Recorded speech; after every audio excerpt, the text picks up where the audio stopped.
The basement of the Chicago Historical Society was a maze of forgotten memories.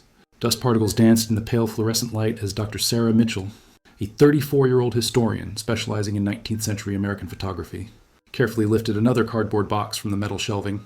The musty smell of old paper and deteriorating leather filled her nostrils as she settled into her routine of cataloging donated materials. Another estate donation, she murmured to herself, while reading the faded label, Whitmore Family Collection, 1895-1920. The box had arrived 3 weeks ago from the estate of Eleanor Whitmore, a 98-year-old Chicago native who had passed away with no living relatives. Sarah's fingers worked methodically through layers of tissue paper, revealing photograph after photograph of a bygone era. Most were typical Victorian-era portraits, stern-faced families in their Sunday best, children posed stiffly beside ornate furniture, and street scenes from old Chicago. But as Sarah reached the bottom of the box, her fingers brushed against something different, a larger photograph, professionally mounted and surprisingly well-preserved. She lifted it carefully into the light. The image showed a bustling construction site, with dozens of workers scattered across what appeared to be the foundation of a large building. The photograph was remarkably clear for 1895, capturing incredible detail in both the foreground and background. Workers in suspenders and bowler hats operated primitive machinery, while supervisors in formal suits observed from wooden platforms. Sarah adjusted her reading glasses and leaned closer. Something about this photograph felt different, more significant than the family portraits. The composition was too deliberate, too professionally framed to be a casual documentation of construction work. As she prepared to set it aside for further examination, a detail in the bottom right corner caught her attention, a figure partially obscured by shadows and construction debris.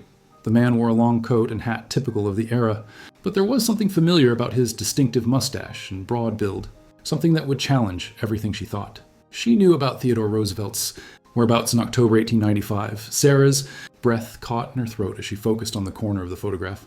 The figure's profile was partially turned away from the camera, but the distinctive features were unmistakable. The thick mustache, the solid build, the confident stance.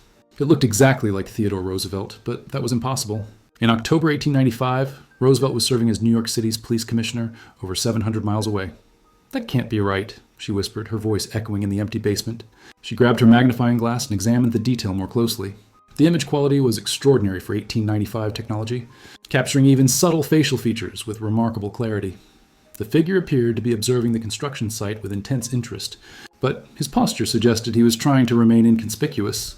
He stood slightly behind a wooden support beam, partially hidden from the main activity of the site. Most tellingly, he wore the clothes of a working man, simple wool coat and cap, rather than the formal attire typical of Roosevelt's public appearances. Sarah's hands trembled slightly as she reached for her laptop. She had spent 15 years studying historical photography and was intimately familiar with documented images of Theodore Roosevelt from this period. The facial features, the build, even the way he held his shoulders, everything matched the man who would become President of the United States 6 years later. She quickly pulled up Roosevelt's official biography and timeline.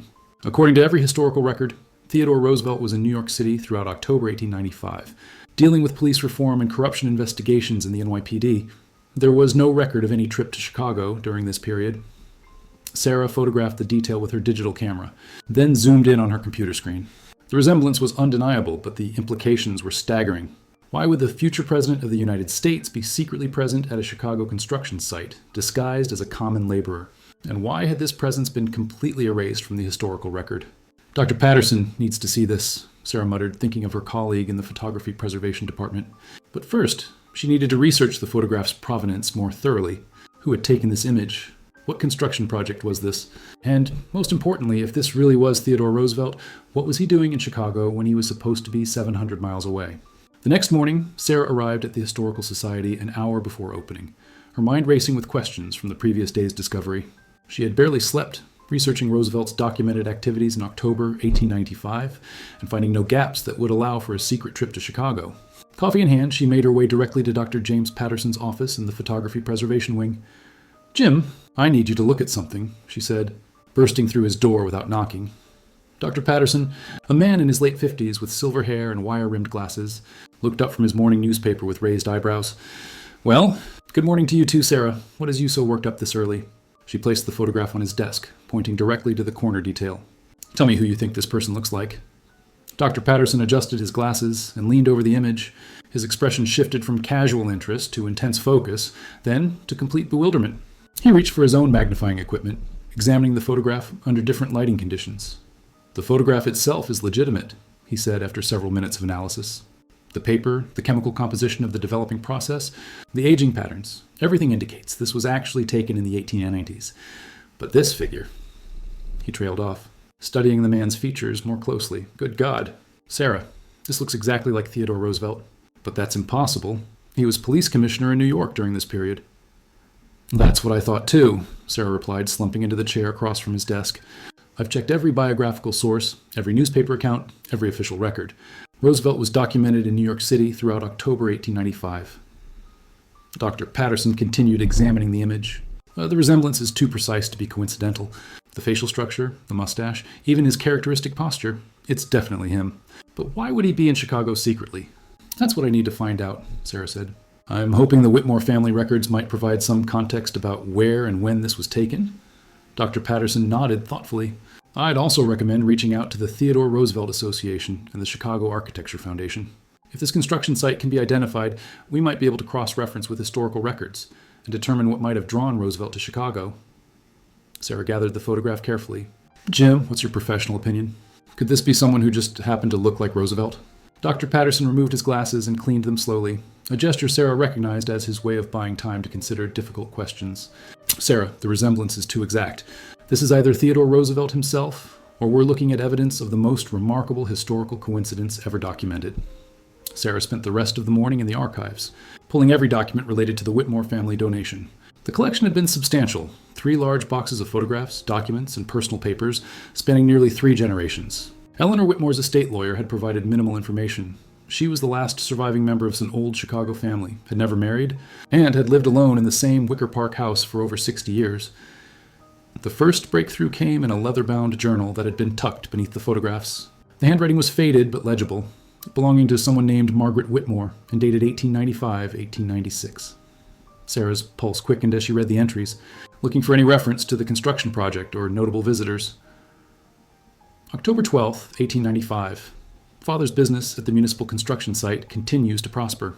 The new courthouse project has brought opportunities we never anticipated. Today, a distinguished gentleman arrived from the east, though he insisted on dressing as a common laborer. Father was quite secretive about their meeting. Sarah's hands trembled as she read the entry. Margaret Whitmore had witnessed the arrival of someone important at the construction site, someone who had deliberately disguised himself as a worker. October 15, 1895. The Eastern gentleman continues his observations at the site. Father speaks with him only in private, usually after the workers have departed. I overheard fragments of their conversation yesterday, something about municipal corruption and investigation techniques that Father has developed. The gentleman seems particularly interested in how Father documents the workers and their activities. Sarah's coffee grew cold as she read entry after entry. Margaret Whitmore had clearly been aware that something significant was happening at the construction site, involving her father and a mysterious visitor from the east. October 20th, 1895. The gentleman's true purpose has become clearer.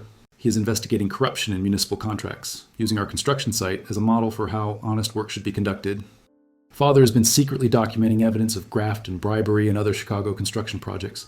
The gentleman praised Father's methods and spoke of implementing similar investigations in New York. The journal entries painted a picture of a secret collaboration between Thomas Whitmore and someone conducting anti-corruption investigations. But the most revealing entry came near the end of October 25th, 1895. Today I learned the gentleman's true identity, though I have been sworn to secrecy. He is far more important than I had imagined, and his work in Chicago could influence reforms across the entire nation. Father says history will remember this moment, though perhaps not for many years. Armed with the information from Margaret Whitmore's journal, Sarah contacted the Chicago Architecture Foundation. She spoke with David Chen, a researcher specializing in 1890s municipal construction projects, who immediately recognized the significance of her inquiry. Municipal courthouse construction in October 1895? David's voice crackled through her phone. That would almost certainly be the new Cook County Courthouse complex. It was one of the most controversial projects in Chicago during that period, plagued by corruption allegations and cost overruns. Sarah arranged to meet David that afternoon at the foundation's offices. When she arrived, he had already pulled several boxes of architectural drawings, newspaper clippings, and city council records from the period.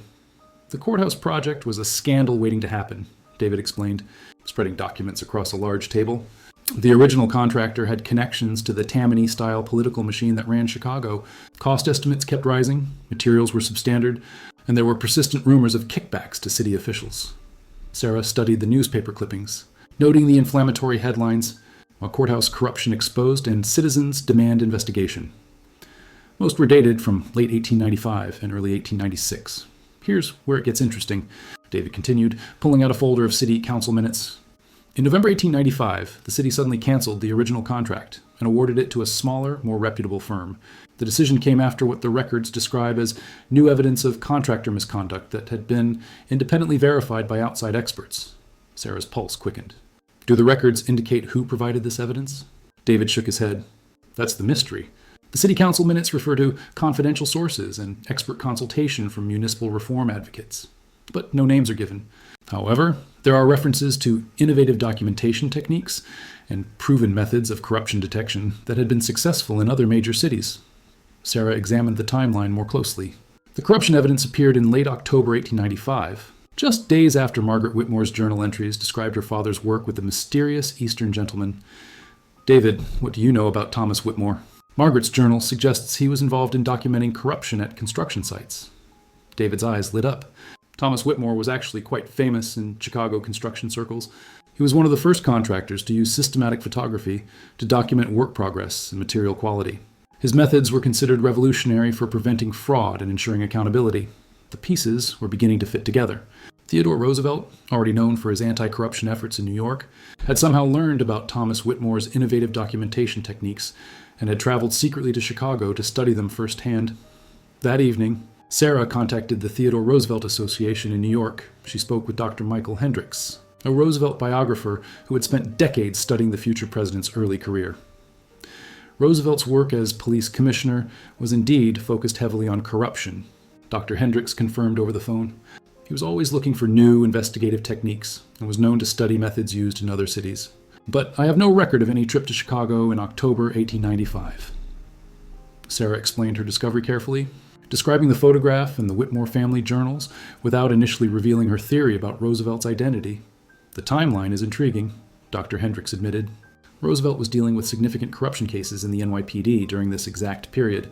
If he had learned about innovative documentation techniques being used in Chicago, it would certainly align with his character to investigate them personally. Dr. Hendricks agreed to examine high-resolution scans of the photograph.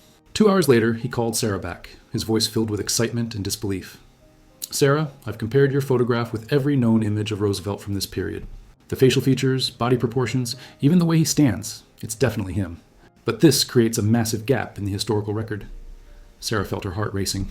Could he have made the trip without official documentation? Some kind of unofficial investigation? Roosevelt was known for his unorthodox methods, Dr. Hendricks replied. He often worked outside normal channels when he felt the situation demanded it. If he had learned about corruption techniques being developed in Chicago, he might have visited unofficially to avoid political complications.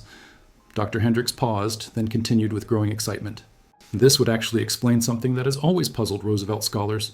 In November 1895, he suddenly implemented several new anti-corruption procedures in the NYPD that were unlike anything being used elsewhere. We've never been able to identify where he learned these techniques.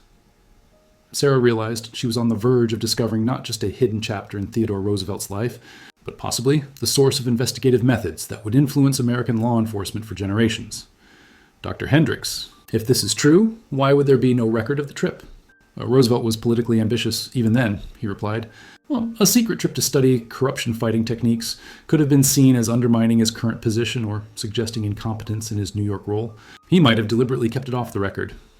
Dr. Hendricks arranged for Sarah to access the Theodore Roosevelt papers at Harvard University's Houghton Library. She flew to Boston the next day, her mind buzzing with anticipation. The archivist, Dr. Jennifer Walsh, had already pulled relevant materials from Roosevelt's correspondence during the autumn of 1895. Roosevelt's letters from this period show increasing frustration with corruption in the NYPD, Dr. Walsh explained as they sat in the climate-controlled reading room. He was facing significant political pressure from Tammany Hall and needed new strategies to combat entrenched corruption. Sarah examined Roosevelt's personal correspondence, looking for any hints about Chicago or new investigative techniques. Most letters dealt with routine police matters, but one letter to his sister Anna, dated October 8, 1895, caught her attention. I have learned of promising new methods for documenting and exposing corruption that are being pioneered in the West. If these techniques prove effective, they could revolutionize our approach to municipal reform. I am considering first-hand examination of these methods, though such a journey would require utmost discretion.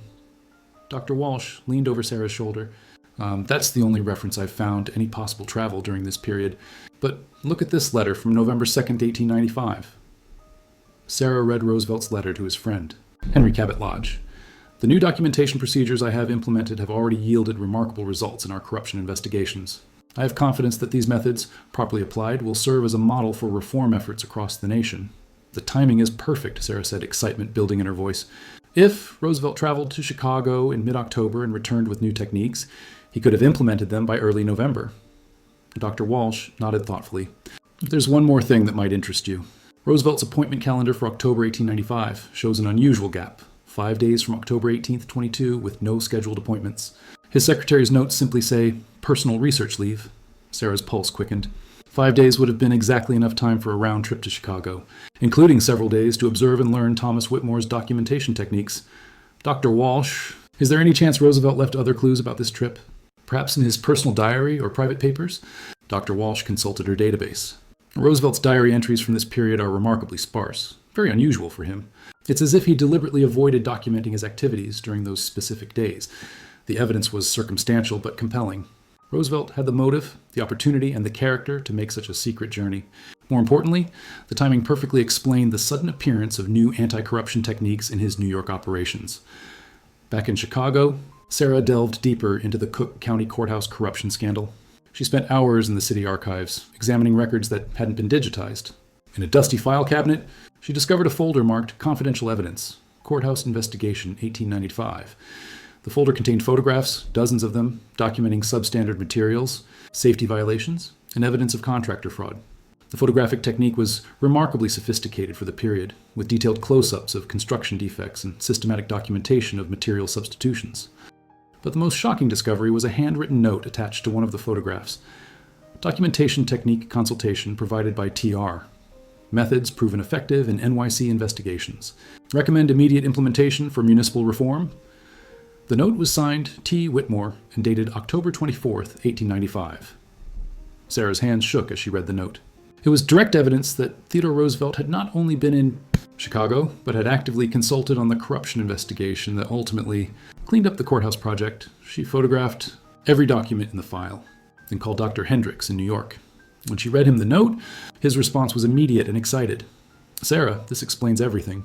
Roosevelt's sudden expertise in photographic documentation, the new investigative protocols he implemented, the sophisticated evidence-gathering techniques he pioneered, he learned them all from Thomas Whitmore during that secret Chicago trip. Sarah continued examining the evidence file. The photographs showed a level of systematic documentation that was unprecedented for municipal investigations of the era. Each image was labeled, dated, and cross-referenced with written reports. The techniques were so advanced, they wouldn't become standard practice in law enforcement for another 2 decades. Dr. Hendricks, I think we're looking at the birth of modern investigative documentation. Roosevelt didn't just learn techniques from Whitmore. Together, they developed methods that would influence American law enforcement for generations. The implications were staggering.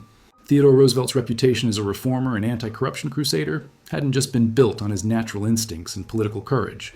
It had been built on cutting-edge investigative techniques learned during a secret collaboration with a Chicago contractor who had revolutionized construction documentation. This changes our understanding of Roosevelt's entire career, Dr. Hendricks said. The techniques he used to clean up the NYPD, his later work as president fighting corporate corruption, it all traces back to those 5 days in Chicago. Sarah realized she had uncovered not just a hidden trip, but the origin story of modern American investigative methods. Sarah's research took an unexpected turn when she discovered why Roosevelt's Chicago trip had been kept secret. In the Chicago Tribune archives, she found a political cartoon from November 1895 satirizing Eastern interference in Chicago affairs.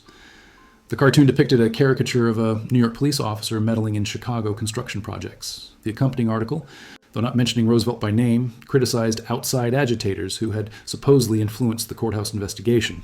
It became clear that Roosevelt's involvement, if publicly known, could have been politically damaging to both his career and the corruption investigation itself. Sarah called Dr. Patricia Morgan, a political historian specializing in 1890s municipal reform movements. Dr. Morgan immediately grasped the significance of the discovery. Roosevelt was already facing criticism from Tammany Hall for his reform efforts in New York, Dr. Morgan explained. If his political enemies had learned he was secretly consulting on investigations in other cities, they could have accused him of overstepping his authority or neglecting his New York duties. Sarah shared the evidence she had gathered. The photograph, the journal entries, the correspondence, and the investigation files. Dr. Morgan's analysis was revealing. This explains the pattern we see in Roosevelt's later career. His anti-corruption techniques were always more sophisticated than his contemporaries. We attribute it to his natural intelligence and political instincts, but now we can see he had access to cutting-edge investigative methods that others didn't. The cover-up had been deliberate and effective. Roosevelt and Whitmore had collaborated to keep the Chicago trip secret, protecting both Roosevelt's political career and the integrity of the corruption investigation. The photograph had survived only because Margaret Whitmore had been present when it was taken, and her family had preserved it without understanding its historical significance. Dr. Morgan, if this story had been known at the time, how would it have affected Roosevelt's career? It could have ended it, she replied without hesitation. Roosevelt was already controversial for his reform efforts. Evidence that he was secretly working with investigators in other cities could have been spun as evidence of a conspiracy or abuse of power. His political enemies would have destroyed him. Sarah realized that the secret had been kept not just to protect Roosevelt, but to preserve the anti-corruption movement itself. If Roosevelt had been discredited, the innovative investigative techniques he was pioneering might have been lost. Setting back municipal reform efforts by decades, standing in her office late one evening, Sarah arranged all the evidence before her like pieces of a complex historical puzzle. The photograph showing Theodore Roosevelt in disguise at a Chicago construction site. Margaret Whitmore's journal, documenting the arrival of a mysterious Eastern gentleman. Roosevelt's correspondence, hinting at new investigative techniques. The gap in his appointment calendar. The corruption evidence file, crediting T.R. Pignat with consultation. The political context that required absolute secrecy. Together, they told the remarkable story of 5 days in October 1895 that changed the course of American municipal reform. Theodore Roosevelt, already known for his anti-corruption efforts, but struggling with entrenched political machines, had learned of Thomas Whitmore's revolutionary documentation techniques. Recognizing their potential, he had traveled secretly to Chicago, disguised himself as a common laborer, and spent several days learning Whitmore's methods firsthand. The collaboration had been immediately successful. Using Whitmore's photographic documentation techniques, they had gathered irrefutable evidence of corruption in the Cook County Courthouse project. More importantly, Roosevelt had returned to New York with a new arsenal of investigative tools that would make him one of the most effective reformers of his generation. Sarah's phone rang, interrupting her thoughts. It was Dr. Hendricks, calling from New York. Sarah, I've been thinking about the implications of your discovery. This isn't just about one secret trip. It's about the origins of modern investigative journalism and law enforcement documentation.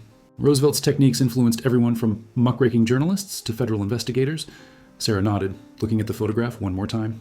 The image of Roosevelt, carefully positioned to avoid detection while observing construction workers, represented a pivotal moment in American history. It was the moment when systematic photographic documentation became a tool for fighting corruption. What do you plan to do with this information? Dr. Hendricks asked. Sarah had already decided. I'm going to write the complete story. Roosevelt and Whitmore collaborated to keep this secret during their lifetimes, to protect both the investigation and Roosevelt's career. But they're both long gone now, and the historical record deserves to be complete. She looked out her office window at Chicago's skyline, imagining the city as it had been in 1895. In that bustling, sometimes corrupt, always ambitious city, two men had developed techniques that would help clean up American politics for generations to come. The photograph remained on her desk. No longer just an image, but a bridge between past and present. It proved that history's most important moments often happen in shadows, documented only by accident, waiting for future generations to piece together the full truth. Roosevelt's secret trip to Chicago had remained hidden for over a century, but the evidence had always been there, waiting for someone curious enough to notice a familiar face in an unexpected place.